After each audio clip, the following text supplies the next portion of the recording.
여러분 안녕하십니까? 이태원 참사 희생자를 추모하기 위해 대전시와 세종시, 충남도청에 마련된 합동 분향소가 국가 애도 기간이 끝나면서 오늘 철수와 함께 운영을 종료한 가운데 일부 시민들이 분향소 조문은 끝내더라도 애도할 수 있는 공간이 있었으면 하는 바람을 드러냈습니다. 실제 경기도의 경우 미처 조문하지 못한 도민들을 위해 분향소 운영을 9일까지로 연기했으며 광주시는 분향소는 철수했지만 그 자리에 추모 공간과 시 홈페이지에 온라인 추모관을 마련했습니다. 서울 이태원역 1번 출구 추모 공간 운영은 계속되며 서울 녹사평역 합동 분향소는 12일까지 운영됩니다. 이번 이태원 참사로 대전과 충남에서 모두 9명의 희생자가 나와 수도권 이외에는 가장 많았습니다. 석탄 화력의 도시인 보령시에서 최근 세계 최대 블루수소 공장 등 신재생 에너지 개발 사업이 동시다발적으로 추진되고 있습니다. 공해 주범인 보령화력발전소가 2025년까지 폐쇄가 예정돼 지역 경제 위기가 커지자 신재생 에너지를 통해 경제 활로도 찾겠다는 겁니다. 강진원 기자입니다. 보령화력은 전국에 전기를 공급하지만 보령시는 반대로 공해도시라는 오명을 쓰고 있습니다.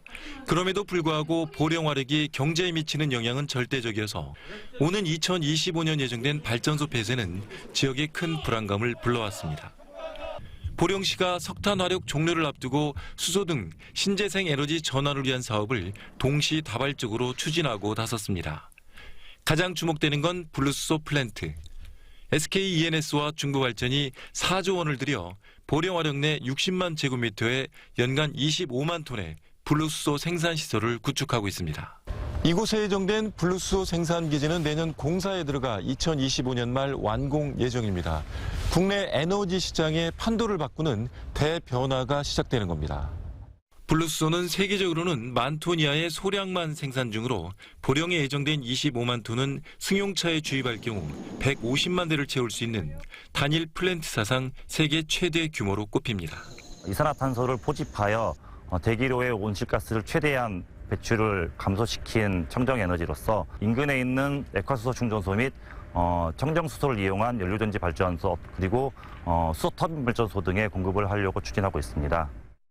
이와 함께 외연도 이론에 6조 원을 투자하는 1기가와트의 해상 풍력단지와 300메가와트급 대규모 태양광 집적화 단지 건설, 축산 분유를 활용한 바이오가스 생산 사업 등도 추진되고 있습니다. 특히 보령시는 지난 9월 국가 수소도시로 지정됐으며 현재 효율적인 신재생 에너지 관리를 위한 통합 플랫폼도 구축하고 있습니다. 이를 통해 에너지 공급 도시라는 기존 지위는 유지하면서 공해 도시라는 오명을 받는 일석이조의 효과를 겨냥하고 있습니다. 석탄화력에 이어서 수소 생산 플랜트 단지와 해상풍력 단지를 개발을 해가지고 전국 국민에게 진짜 신재생 에너지를 공급하는 그러한 선도 도시로 발전하게 될 것입니다. 다만 에너지 개발 사업은 덩치가 크고 긴 시간이 필요한 데다 지역 민원도 있는 만큼 사업 관리를 어떻게 해나가느냐가 신재생 에너지 도시 보령의 성패를 좌우할 전망입니다. TJB 강진원입니다.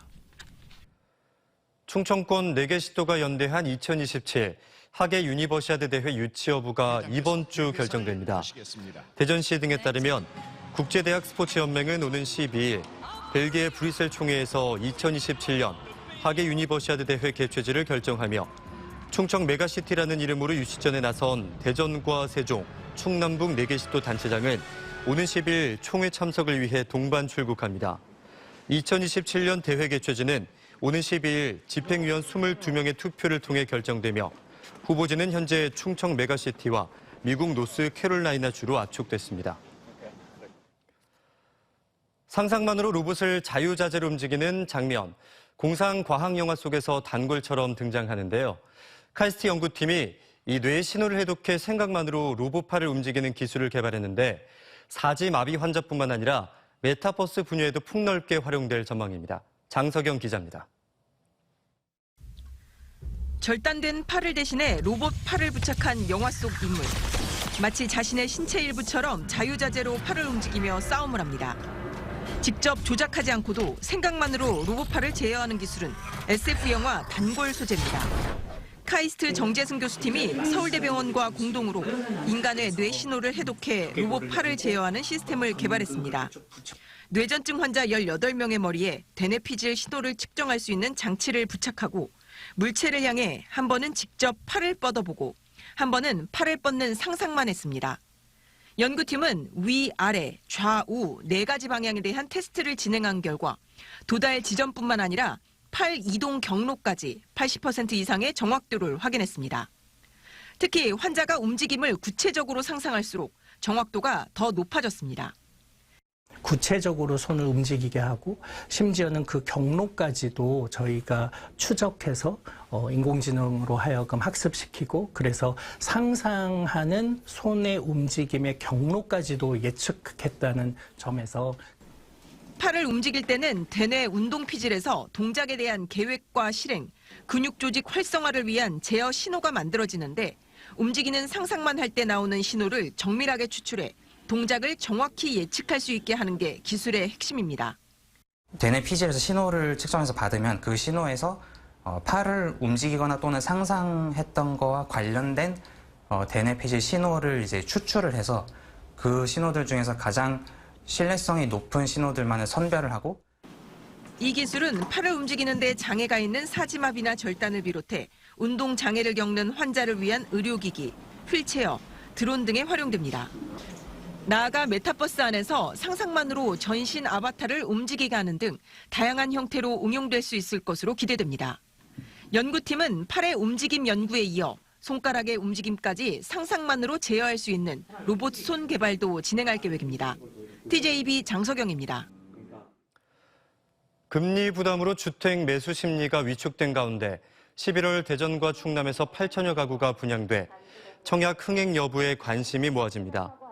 이번 주에는 한화건설이 짓는 872가구 규모의 대전 학화와 호반건설의 천안일봉 1,429가구, 대방건설의 내포신도시 1,474가구 등 대전과 충남 5개 단지가 내일 특별 공급을 시작하고 아산자이 1,588가구가 8일부터 청약을 접수합니다.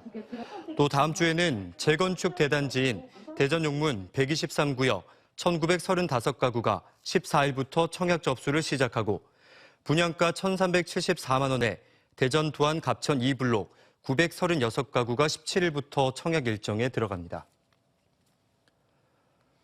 날씨가 추워지면서 코로나19 확진자가 다시 증가하는 등 겨울철 재유행 조짐이 시작되고 있습니다.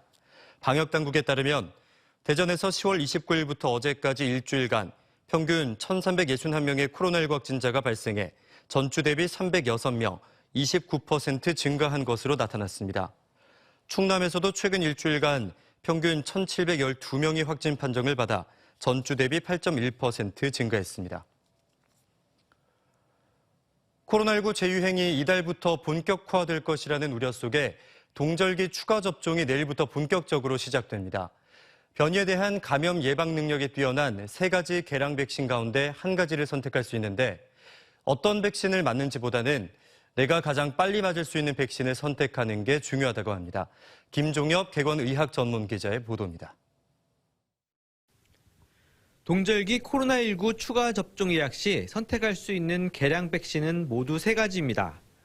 오미크론 초기 변이인 BA.2를 기반으로 한 모더나와 화이자사의 이가 백신, 그리고 오미크론 하위 변이인 BA.4,5를 기반으로 한 화이자의 이가 백신입니다. 모더나와 화이자의 BA.1 백신은 7일부터, 화이자의 BA.4,5 백신은 14일부터 예약 접종이 시작됩니다. 백신별로 조금씩 차이는 있지만 새 백신 모두 기존 백신에 비해 변이에 대한 중화능, 즉 감염 예방 능력이 1.6에서 2.6배 이상 높은 것으로 나타났습니다. 때문에 고위험군의 경우 어떤 백신을 맞을지 고민하기보다는 현재 내가 가장 빨리 맞을 수 있는 백신을 선택하는 게 제일 중요합니다. 어떤 백신을 맞느냐보다는 되도록 빨리 접종하시는 것이 중요하고요. 특히 기저질환이 있으신 분들, 면역이 약하거나 활동이 많으신 분들, 이런 분들은 되도록 빨리 접종을 완료하시는 것이 좋겠습니다. 최근 코로나19 확진자가 급증하면서 감염 재생산 지수가 2주 연속으로 1을 넘어선 가운데 추가 접종의 중요성이 커지고 있습니다. 실제로 4차 접종자의 경우 사망 위험이 미접종자에 비해 83.7%, 2차 접종자에 비해 64.8%, 3차 접종자에 비해선 14% 감소하는 것으로 알려졌습니다. 과거에 감염을 앓으셨던 분들이 획득했던 그런 면역이 이제 시간이 지나면서 또 약해지는 시점이었고요. 겨울이 와서 이런 질환이 만연하기 전에 되도록 빨리 접종을 완료하시는 것이 좋겠습니다. 한편 모더나와 화이자 등 mRNA 백신 부작용 때문에 접종을 꺼리는 분들은 독감이나 비형 간염 백신처럼 합성 항원 방식으로 만들어진 노바백스나 국산 1호 백신인 스카이코비온으로 추가 접종할 수 있습니다. 고위험군이나 기저질환자, 보건의료인 등 접종 권고 대상이 아닌 일반인도 접종일 또는 감염일 기준으로 4개월이 지났다면 동절기 추가 접종을 예약할 수 있습니다. TGV 닥터리포트 김종엽입니다. 오늘 오전 8시 55분쯤 충남 서산시 고북면 서해안 고속도로 목포 방향 고북 졸음쉼터 인근을 달리던 승용차에서 불이 났습니다. 연기가 나자 20대 운전자는 갓길에 차를 세운 뒤 대비해 인명피해는 없었지만 차량은 모두 불에 탔습니다. 내년부터 결식 아동을 위한 충남도 내 아동급식카드 가맹점이 14만여 곳으로 기존보다 10배 늘어납니다. 충남도는 농협은행 충남본부와 아동급식카드 사용처를 14,174곳에서 14만 1,548곳으로 늘리기로 합의하고 카드 생김새도 일반 신용카드와 비슷한 디자인으로 바꾸기로 했습니다. 이 같은 변화로 도내 7,200여 명의 결식 아동이 혜택을 받을 수 있게 됐습니다. TJB는 불편한 아동급식카드의 대안을 찾기 위해 급식카드 이대로는 안 된다 기획을 진행해왔으며 앞서 대전시도 급식카드 비용을 올리는 등 개선한 바 있습니다. 금산에서 등굣길 사고로 다친 초등학생들을 위해 서울의 한 종합병원이 무상치료에 나섰습니다. 중상을 입은 여자아이 2명이 해당 병원에서 무료로 허리와 턱 수술 등을 받았으며 현재 각각 중환자실과 일반 병실에 입원해 치료를 받고 있습니다. 아이들 치료비로 써달라며 아동 양육시설에 이어진 후원금은 병원비로 쓰일 예정으로 병원 측은 받은 비용만큼을 다시 아동복지 등을 위해 해당 시설에 후원할 계획을 검토 중입니다. 2013년부터 단체 헌혈을 정기적으로 실시해왔던 카이스트가 공을 인정받아 대한적십자사로부터 혈액사업 유공표창을 받았습니다. 카이스트에서는 코로나19 시기였던 지난 2년 동안 연간 500명 이상의 구성원이 헌혈에 참가했으며 기계공학과 석사과정 전재헌 씨는 총 97회 헌혈에 참여했습니다. 카이스트는 대전세종 충남혈액원과 생명나눔협약도 체결하고 연 2회 이상 정기적 헌혈 동참과 건전한 기부 문화 확산에 협력하기로 했습니다. 세종시는 오는 11일 오전 0시부터 17일 오후 5시까지 7일 동안 조치원 과선교를 전면 통제합니다. 1983년 준공된 노후 교량인 조치원 과선교는 지난해 정밀 안전점검을 벌인 결과 상부 구조물 손상과 바닥판 파손 등 결함이 발견됐으며 단면 보수, 교면 재포장 등을 위해 통제를 결정했습니다.